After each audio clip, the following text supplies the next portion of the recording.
আসসালামু আলাইকুম রহমতুল্লাহ বারাকাত। আশা রাখি আল্লাহর রহমতে সবাই ভালো আছেন। আলহামদুলিল্লাহ আমিও আল্লাহর রহমতে ভালো আছি।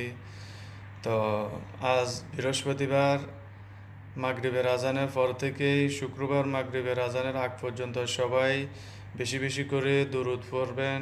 আমরা যেটা নামাজে পড়ি দুরূদ ইব্রাহিম, সবাই বেশি বেশি করে দুরূদ পড়বেন। দুরূদ পড়লেই আল্লাহর রহমতের যে ফেরেস্তারা আপনার নাম এবং বাপের নাম সহ হযরত মুহাম্মদ সাল্লাল্লাহু আলাইহি সাল্লামের কাছে নিয়ে পৌঁছাবেন যে অমুক জনে আপনার জন্য দোয়া করেছে, দরুদ পড়েছে। তো আল্লাহ তাআলা ওই ব্যক্তির প্রতি 10টি রহমত নাজিল করবেন।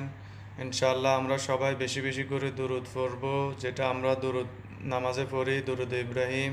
আল্লাহুম্মা সাল্লি আলা মুহাম্মদ কামা সাল্লাইতা আলা ইব্রাহিম ওয়া আলা আলি ইব্রাহিম ইন্নাকা হামিদ